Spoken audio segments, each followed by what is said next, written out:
আপনারা দেখছেন একুশে টেলিভিশন।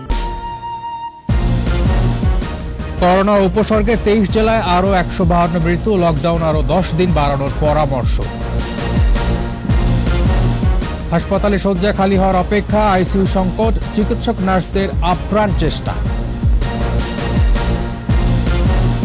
ভুইফোর সংগঠন নিয়ে বিপদে বিএনপি, ক্ষমতায় থাকাকালে চাঁদাবাজি টেন্ডারবাজি ছিল মূল লক্ষ্য বলছেন বিশ্লেষকরা।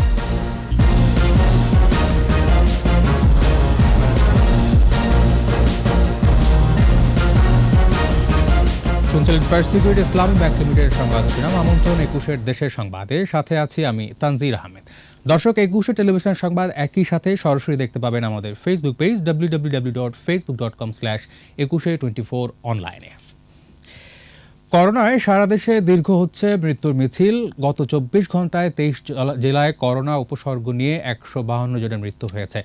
ঢাকার বাইরে সবচেয়ে বেশি ময়মনসিংহ মেডিকেল কলেজ হাসপাতালে করোনা ইউনিটে 18 জনের মৃত্যু হয়েছে। এদিকে চলমান লকডাউন আরও 10 দিন বাড়ানোর পরামর্শ দিয়েছে স্বাস্থ্য অধিদপ্তর। প্রতিনিধিদের সহায়তায় রিপোর্ট সমর ইসলামের। ময়মনসিংহ মেডিকেল কলেজ হাসপাতালের করোনা ইউনিটে 18 জনের মৃত্যু হয়েছে। এর মধ্যে 8 জন করোনায় এবং অন্যরা উপসর্গে। হাসপাতালের আইসিইউতে 22 জন সহ চিকিৎসাধীন 472 জন। সিলেট বিভাগে করোনায় একদিনে 17 জনের মৃত্যু হয়েছে। এদের 14 জনই সিলেট জেলার। বিভাগে 24 ঘন্টায় সর্বোচ্চ শনাক্তের রেকর্ড 802 জন। রাজশাহী মেডিকেল কলেজ হাসপাতালে করোনা ও উপসর্গে একদিনে আরও 13 জনের মৃত্যু হয়েছে। এ নিয়ে চলতি মাসে 30 দিনে এই হাসপাতালে 553 জনের মৃত্যু হয়েছে। বরিশাল শেরেবাংলা মেডিকেল কলেজ হাসপাতালের করোনা ওয়ার্ডে মারা গেছে 12 জন। জেলায় আক্রান্তের হার 42.70%। একদিনে চট্টগ্রামে মারা গেছে আরও 9 জন। নতুন শনাক্ত 1466 জন। করোনায় একদিনে খুলনায় মারা গেছে 8 জন। 24 ঘন্টায় রংপুরে মারা গেছে আরও 9 জন। বগুড়া জেলার বিভিন্ন হাসপাতালে করোনায় মারা গেছে 9 জন। নতুন করে আক্রান্ত হয়েছে 139 জন। যশোরে করোনায় মারা গেছে আরও 8 জন। নতুন শনাক্ত 142 জন। কুষ্টিয়া করোনা ডেডিকেটেড হাসপাতালে 24 ঘন্টায় 8 জনের মৃত্যু হয়েছে। নতুন শনাক্ত 147 জন। শনাক্তের হার 42%। চুয়াডাঙ্গা করোনা ডেডিকেটেড হাসপাতালে চিকিৎসাধীন অবস্থায় মারা গেছে 6 জন। নতুন শনাক্ত 42। শনাক্তের হার বেড়ে 27.04%। ঝিনাইদহে করোনায় 5 ও উপসর্গে 1 জন সহ 6 জনের মৃত্যু হয়েছে। এছাড়া করোনা ও উপসর্গে পটুয়াখালীতে 5, সাতক্ষীরায় 4, কিশোরগঞ্জে 3, মেহেরপুরে 3, গাজীপুরে 2, চাঁদপুরে 2, টাঙ্গাইলে 1, ঠাকুরগাঁওয়ে 1 ও নাটোরে 1 জনের মৃত্যু হয়েছে। সমর ইসলাম, 21 টেলিভিশন। দেশজুড়ে চলমান লকডাউনের 8ম দিনে রাজধানীতে অনেকটাই কমেছে মানুষ এবং যানবাহন চলাচল। সাপ্তাহিক ছুটির দিনে মানুষের কম বের হওয়ার কারণেই কমেছে যানবাহন চলাচল। তবে হাসপাতাল, ক্লিনিক সহ অতি জরুরি কাজে ছুটছেন কেউ কেউ। লকডাউন বাস্তবায়নে রাজধানী জুড়ে আইন শৃঙ্খলা রক্ষাকারী বাহিনীর তৎপরতা রয়েছে। রাস্তায় বের হওয়ার সঠিক কারণ দেখাতে না পারলে করা হচ্ছে জেল জরিমানা। যানবাহনের বিরুদ্ধেও দেওয়া হচ্ছে মামলা। পথে পথে রয়েছে সেনাবাহিনীর টহল আর চেকপোস্ট।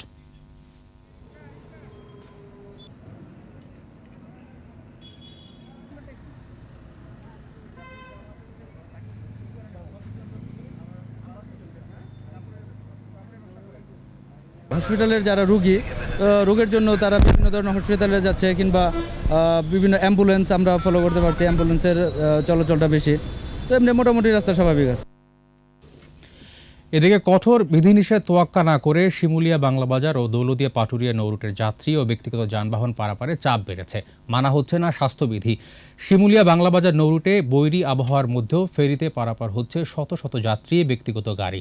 শুধুমাত্র জরুরি ও লকডাউনের আওতামুক্ত গাড়ি পারাপারে ফেরি চালু থাকলেও মানা হচ্ছে না তা। ঘাটের অভিমুখে পুলিশের চেকপোস্ট ও ভ্রাম্যমাণ আদালত পরিচালিত হলেও যাত্রীরা দেখাচ্ছেন নানা অজুহাত। দৌলতদিয়া পাটুরিয়া নৌরুটে যাত্রীরাও স্বাস্থ্যবিধি মানছেন না।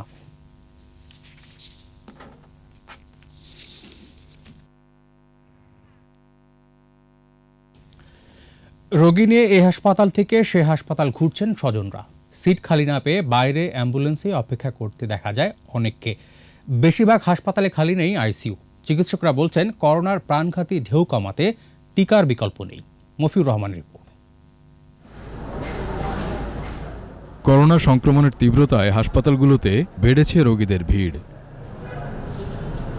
নরসিংদী থেকে এসে মুমূর্ষু রোগী নিয়ে অ্যাম্বুলেন্সটি ঘুরছে এক হাসপাতাল থেকে আরেক হাসপাতাল।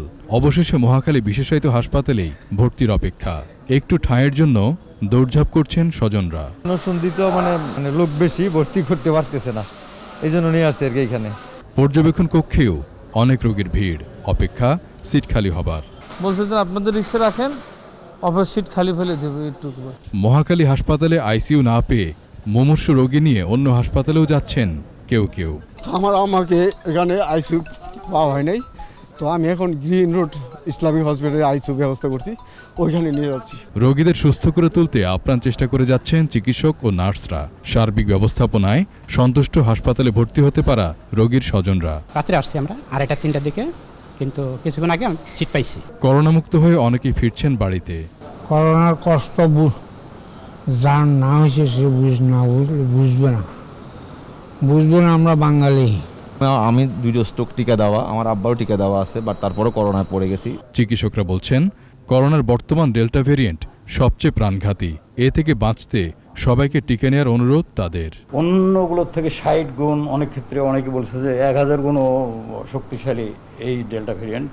এই ভেরিয়েন্টটা শক্তিশালী হওয়াতে আমাদের আক্রান্ত এবং মৃত্যুর সংখ্যাটাও বাঁচতে হলে আমাদের সবাইকে টিকা নিতে হবে। টিকা নেওয়ার পরও স্বাস্থ্যবিধি মানার পরামর্শ চিকিৎসকদের। মাস্ক পরার জন্য আহ্বান জানাবো। মফিউর রহমান, একুশে টেলিভিশন, ঢাকা। করোনা যাত্রী আসা যাওয়া বন্ধ থাকায় ভ্রমণ কর কমলেও ব্রাহ্মণবাড়িয়ার আখাউড়া স্থলবন্দরে রপ্তানি আয় বেড়েছে। 2020-21 অর্থ বছরের লক্ষ্যমাত্রা অর্জিত না হলেও আগের বছরের চেয়ে 155 কোটি টাকার বেশি পণ্য রপ্তানি হয়েছে। ব্রাহ্মণবাড়িয়ার প্রতিনিধি মীর মোহাম্মদ শাহিনের রিপোর্ট, জানাচ্ছেন সমর ইসলাম। করোনার প্রভাবে সময় সময় বন্ধ থাকছে বন্দরের কার্যক্রম, বন্ধ থাকছে যাত্রী আসা যাওয়া, কমেছে ভ্রমণ কর। তবে পাথর ও মাছ সহ বিভিন্ন পণ্য রপ্তানি ব্যাহত হলেও একেবারে বন্ধ হয়নি। ব্যবসায়ীরা জানান, ভারতের বাজারে চাহিদা সত্ত্বেও করোনা সহ নানা প্রতিবন্ধকতায় কাঙ্ক্ষিত পরিমাণে রপ্তানি করতে পারছেন না তারা। আমাদের দেশে যেমন কঠোরতা আছে, ইন্ডিয়াতে এমন কঠোরতা আছে, সেই কারণে আমরা যথারীতি মাল দিতে পারতেছি না, বায়াররা মাল নিতে পারতেছে না, সরবরাহ করতে পারতেছে না। বর্তমানে প্রেক্ষাপটে লকডাউন ধরনে এই গাড়িগুলো এখন জেনারেলি 15-20টা গাড়ি যায়। আমাদের যে শ্রমিক সবাই এখন বেকার হয়ে গেছে, এরা খুব অনাহারে আছে, কাম কাজ নাই। যৌথ বাণিজ্যের আওতায় এই যে পরীক্ষাগারটা অচিরেই স্থাপন করা হয় এবং স্থাপন করতে পারলে আমরা বিপুল পরিমাণ পণ্য ভারতে রপ্তানি করতে পারব। কিছু প্রতিবন্ধকতা তৈরি হয় ইন্ডিয়ার মধ্যে, আমরা সকল ব্যবসায়িক এবং সরকারকে সহ নিয়ে আমরা এই সমস্যাটা সমাধান করতে পারলে আমরা ব্যাপক ধরনের এই 7 সিস্টারে মার্কেটিং করতে পারবো। কর্তৃপক্ষ বলছে ভ্রমণ কর 70-75 লাখ টাকা থেকে কমে 1.5-2 লাখ টাকায় নেমে এসেছে। আমাদের 20-21 অর্থ বছর আমাদের টার্গেট ছিল যে আমরা 1000 কোটি টাকার পণ্য ভারতে রপ্তানি করতে পারবো, কিন্তু আমরা পারি নাই, হয়তো করোনার কারণে এটা সম্ভব হয় নাই। তারপরও আমাদের প্রায় 700 কোটি টাকার মতো পণ্য আমরা ভারতে রপ্তানি করতে পারছি, যা গত অর্থ বছরে প্রায় 155 কোটি টাকা বেশি। 1991 সালে বাংলাদেশ ও ভারতের নাগরিকদের সুবিধার্থে আখাউড়া ইমিগ্রেশন চেকপোস্টের কার্যক্রম শুরু হয়। 2010 সালে চালু হয় স্থলবন্দর। সমর ইসলাম, একুশে টেলিভিশন। দীর্ঘদিন ক্ষমতার বাইরে বিএনপি সাংগঠনিক অবস্থাও বেশ নাজুক, কিন্তু তারপরও বিএনপিকে ঘিরে তৎপর নাম সর্বশেষ শতাধিক ভুইফোর সংগঠন। বিশ্লেষকরা বলছেন, ক্ষমতায় থাকাকালীন চাঁদাবাজি, টেন্ডারবাজি সহ নানা অপকর্মের মাধ্যমে অর্থ উপার্জনই ছিল এসব সংগঠনের মূল লক্ষ্য। বিএনপির শীর্ষ নেতারা বলছেন, এসব ভুইফোর সংগঠন দলকে বিপদে ফেলছে। জসিম জুয়েলের রিপোর্ট। মূলধারার রাজনীতি এখন অনেকটাই নিরুত্তাপ, তবে করোনার এই দুর্দিনে রাজনৈতিক অঙ্গনে খানিকটা হাস্যরস ছড়াচ্ছে দলীয় রাজনীতির লেবাসে গড়ে ওঠা কিছু নাম সর্বস্ব ভুইফোর সংগঠন। বিশেষ করে বড় বড় রাজনৈতিক দল এবং তার শীর্ষ নেতৃত্বকে ঘিরেই এসব সংগঠনের অপতৎপরতা। দেশের অন্যতম বড় রাজনৈতিক দল বিএনপি রাষ্ট্র ক্ষমতায় নেই এক যুগেরও বেশি সময়। তবে বিএনপি এবং এর শীর্ষ নেতাদের ঘিরে গড়ে উঠেছে শতাধিক ভুইফোর সংগঠন। চমকপ্রদ ও নান্দনিক নামের এসব সংগঠনের আয়োজনে অংশ নিতে দেখা যায় দলীয় শীর্ষ নেতাদেরও, যা কথিত সংগঠনগুলোর অপতৎপরতায় উৎসাহ যোগায়। বিএনপির অঙ্গ ও সহযোগী সংগঠনের সংখ্যা সর্বসাকুল্যে 11টি। দলটির নেতারা বলছেন এর বাইরে আর কোনো সংগঠনের সঙ্গে তাদের সম্পৃক্ততা নেই। দলীয় কর্মকাণ্ডেও এর বাইরে আর কোনো সংগঠনকে ডাকা হয় না। বিএনপির স্বীকৃতি মেলেনি এমন একটি ভুইফোর সংগঠনের নেতার দাবি, তারা বিএনপির পক্ষেই কাজ করছেন। জিয়া মঞ্চ এটাও অনুমোদন নাই, কিন্তু এটা তো মনে করেন সভাপতি আমাদের আব্দুল সালাম ভাই ম্যাডামের উপদেষ্টা, সে একজন মানে খুবই বিএনপি নিবেদিত প্রাণ, নিঃসন্দেহে প্রধান বা প্রতিষ্ঠাতার জন্য ভালো কাজ করে, সেক্ষেত্রে কিন্তু আপত্তি থাকা উচিত না। এদিকে বিভিন্ন সময় বিএনপির প্রথম সারির নেতাদের কারো কারো এসব সংগঠনের অনুষ্ঠানে যোগ দিতে দেখা গেলেও দলটির স্থায়ী কমিটির সদস্য ইকবাল হাসান মাহমুদ টুকুর মূল্যায়ন ভিন্ন। তিনি বলছেন এসবই সুবিধাবাদী সংগঠন, আন্দোলন সংগ্রামে তাদের কোনো ভূমিকা নেই। যারা মনে করে যে একটা সাইনবোর্ড লাগে কিছু একটা করা যেতে পারে, তারা যারা করছে তারা তো মানে মূল দলের সাথে বা অঙ্গ সংগঠনের সাথে জড়িত না। হঠাৎ করে কোনো উৎসাহী লোক করলে তার বিরুদ্ধে আইনি ব্যবস্থা নেওয়ার তো কোনো জায়গা নেই। তো নাম সর্বস্ব সংগঠনগুলোর কারণে মূল দল ও সহযোগী সংগঠনগুলোর কাজে সমস্যা হয় বলেও মন্তব্য করেন বিএনপির এই নেতা। ভুইফোর সংগঠন সমস্যার সৃষ্টি করে। জসিম জুয়েল, 21 টেলিভিশন, ঢাকা। কুমিল্লা 7 আসনের সংসদ সদস্য ও সাবেক ডেপুটি স্পিকার অধ্যাপক আলী আশরাফ আর নেই। বিকেল 4টার দিকে রাজধানী স্কয়ার হাসপাতালে ইন্তেকাল করেন তিনি। তার বয়স হয়েছিল 73 বছর। 5 বারের সংসদ সদস্য আলী আশরাফ পিত্তথলির সংক্রমণ নিয়ে 10 জুলাই স্কয়ার হাসপাতালে ভর্তি হন। 9 দিন ধরে লাইফ সাপোর্টে ছিলেন তিনি। অধ্যাপক আলী আশরাফ ছিলেন সরকারি প্রতিশ্রুতি সম্পর্কিত সংসদীয় স্থায়ী কমিটির সভাপতি, আওয়ামী লীগের কেন্দ্রীয় অর্থ ও পরিকল্পনা সম্পাদক এবং কুমিল্লা উত্তর জেলা আওয়ামী লীগের সভাপতির দায়িত্ব পালন করেন তিনি।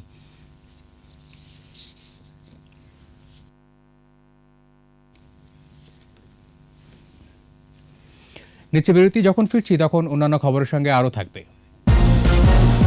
লকডাউনে কমেছে ক্রেতা, মাছের বাজার চড়া, সবজিতে স্বস্তি।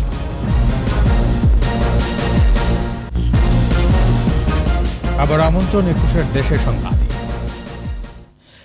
শুক্রবারে বাজারে সবজির দাম কম হলেও মাছের দাম ঊর্ধ্বমুখী। কেজিতে 2 টাকা করে কমে 5 লিটারের সয়াবিন ক্যান বিক্রি হচ্ছে 660 থেকে 680 টাকায়। পাইকারি বাজারে ভালো মানের মিনিকেট 60 থেকে 62 টাকায় বিক্রি হচ্ছে। ব্রয়লার মুরগি বিক্রি হচ্ছে কেজি 125 টাকা দরে। তবে এখনও বিপুল সংখ্যক ক্রেতা বিক্রেতা মাস্ক ছাড়াই কেনাবেচা করছেন। তহিদুর রহমানের রিপোর্ট। করোনার তীব্রতা আর লকডাউনের কারণে রাজধানীর কারওয়ান বাজারে কমেছে ক্রেতা। চাহিদা কম থাকায় কমেছে সবজির দাম। পটল, পেঁপে, বেগুন, বরবটি 25 থেকে 35 টাকার মধ্যে বিক্রি হচ্ছে। সবজির বর্তমানে নির্ধারিত কোনো দাম নাই, 40, 30, 20, 15 যে যেমনি পারে এমনি ব্যস্ত আছে। তবে উপেক্ষিত হচ্ছে স্বাস্থ্যবিধি। ছিল তখন, কিন্তু এখন খুলছি গামিয়া যাইতেছে, কত পর দেই। মাস্ক পরা উচিত সবাইরে। খোলা সয়াবিনের কেজি 135, বোতলজাত 5 লিটারের ক্যান বিক্রি হচ্ছে 660 থেকে 680 টাকায়। মসুরের ডালের কেজি 75 থেকে 100 টাকা আর মিনিকেটের চালের কেজি 60 থেকে 62 টাকা দরে বিক্রি হচ্ছে। সয়াবিন তেল, মসুরের ডাল, ভাতের চাল, লবণ এগুলি বেশি চলে। দাম আগে রেডি আছে, কিন্তু ক্রেতার সমস্যা হয়ে গেছে। বাজারের পরিচ্ছন্নতা নিয়ে প্রশ্ন তোলেন ক্রেতাদের কেউ কেউ। ময়লা আবর্জনা, কাদা কর্দমাক্ত পুরো বিশ্রী অবস্থা। তবে মাছের দাম তুলনামূলক বেশি। বিভিন্ন আকারের কাতল মাছের কেজি 250 থেকে 650 টাকায়ও বিক্রি হচ্ছে। বড় আকারের ফাঙ্গাস কেজি 700 আর ইলিশের কেজি 1300 টাকা দরে বিক্রি হচ্ছে। পদ্মার পাঙ্গাসের কেজি আছে হলো আপনার 700 টাকা আর বোয়ালের কেজি আছে 500। কালকের থেকে আর আজকে এই 2টা দিন মাছের রেটটা কেজিতে 150 টাকা করে কেজিতে বাইরে গেছে। গরু মাংসের কেজি 550, ব্রয়লার 125 আর খাসি 900 টাকা দরে বিক্রি হচ্ছে। তৌহিদুর রহমান, 21 টেলিভিশন, ঢাকা। পূর্ববিরোধের জের ধরে ঝিনাইদহে দুপক্ষের সংঘর্ষে একজন নিহত হয়েছে, আহত হয়েছে আরও 5 জন। পুলিশ জানায় দীর্ঘদিন ধরে পটিয়া গ্রামের জাফর হোসেন ও মিলন হোসেনের সমর্থকদের মাঝে সামাজিক বিরোধ চলছিল। বৃহস্পতিবার মাগরিবের নামাজে ইকামত দেয়া নিয়ে মসজিদে উভয় পক্ষের মধ্যে বাগবিতণ্ডা ও হাতাহাতি হয়। এর জের ধরে শুক্রবার সকালে উভয় পক্ষ সংঘর্ষে জড়িয়ে পড়ে। এতে অন্তত 6 জন আহত হয়। তাদের সদর হাসপাতালে নিয়ে গেলে চিকিৎসক মোদাসসিরকে মৃত ঘোষণা করেন।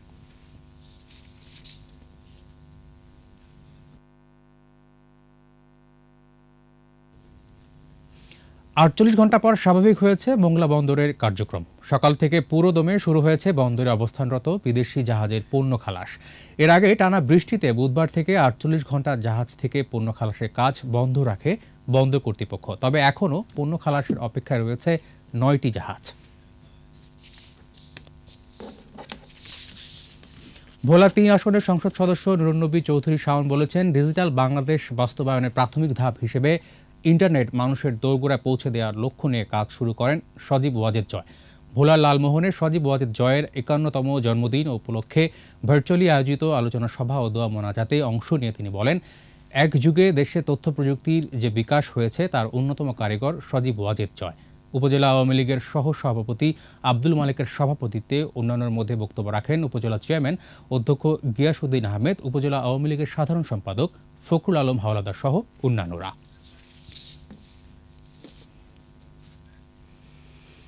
চলমান লকডাউনে ও নিম্ন আয়ের 4 শতাধিক মানুষের মধ্যে খাবার বিতরণ করেছে private sector diploma engineers federation Bangladesh. সংগঠনটির 7ম প্রতিষ্ঠা বার্ষিকী উপলক্ষে রাজধানী কাকরাইল আইডিবি ভবনে এক অনুষ্ঠান শেষে এই খাদ্য সহায়তা দেওয়া হয়। এ সময় কাকরাইল এবং সেগুনবাগিচা এলাকায় 1000 মাস্কও বিতরণ করা হয়। এই অনুষ্ঠানে অন্যান্যদের মধ্যে আরও উপস্থিত ছিলেন সংগঠনের সভাপতি মোহাম্মদ তৈয়বুর রহমান তোহা এবং সাধারণ সম্পাদক শামসুর রহমান।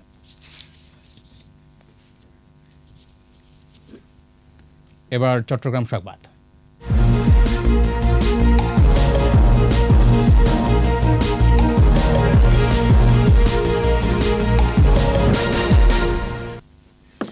করোনা সংক্রমণ মোকাবেলায় দক্ষিণ চট্টগ্রামের বিভিন্ন স্থানে প্রশাসনের কর্মকর্তাদের নজরদারি আরও বাড়ানোর নির্দেশনা দিয়েছেন জাতীয় সংসদের হুইপ শামসুল হক চৌধুরী। মানুষের মধ্যে সচেতনতা বাড়ানোর পাশাপাশি সংক্রমণ মোকাবেলায় ইউনিয়ন পর্যায়ে কমিটি গঠনের নির্দেশনাও দেন তিনি। দক্ষিণ চট্টগ্রামে করোনা পরিস্থিতি নিয়ে পটিয়ায় উপজেলা প্রশাসনের সাথে বৈঠকে তিনি এই নির্দেশনা দেন। এ সময় অন্যান্যর মধ্যে উপস্থিত ছিলেন স্থানীয় উপজেলা চেয়ারম্যান মোতাহারুল ইসলাম চৌধুরী, উপজেলা নির্বাহী কর্মকর্তা ফয়সাল আহমেদ সহ উপজেলা প্রশাসনের কর্মকর্তারা।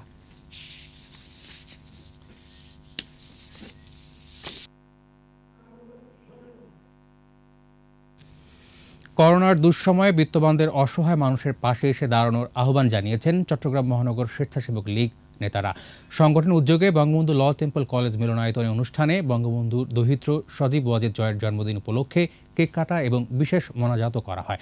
নগর স্বেচ্ছাসেবক লীগ নেতা নুরুল কবিরের সভাপতিত্বে বক্তব্য রাখেন মহানগর স্বেচ্ছাসেবক লীগের নেতা অ্যাডভোকেট তাসলিম উদ্দিন, কাজী হিলাল সহ স্থানীয় নেতারা।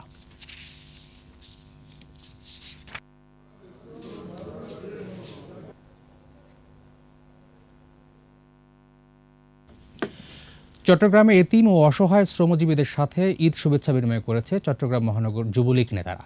নগরের একটি কমিউনিটি সেন্টারে যুবলীগের প্রতিষ্ঠাতা শেখ ফজলুল হক মনি যুব স্কোয়াড এই অনুষ্ঠানের আয়োজন করে।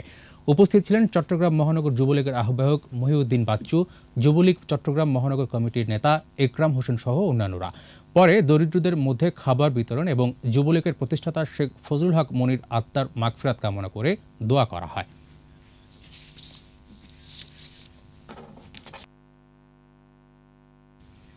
শেষ করছি 21-এর দেশের সংবাদ। যাবার আগে ফার্স্ট সিকিউরিটি ইসলামী ব্যাংক লিমিটেড সংবাদ শিরোনামগুলো আরও একবার। করোনা ও উপসর্গে 23 জেলায় আরও 152 মৃত্যু, লকডাউন আরও 10 দিন বাড়ানোর পরামর্শ। হাসপাতালে শয্যা খালি হওয়ার অপেক্ষা, আইসিইউ সংকট, চিকিৎসক নার্সদের আপ্রাণ চেষ্টা। ভুইফোর সংগঠন নিয়ে বিপদে বিএনপি, ক্ষমতায় থাকাকালে চাঁদাবাজি টেন্ডারবাজি ছিল মূল লক্ষ্য বলছেন বিশ্লেষকরা।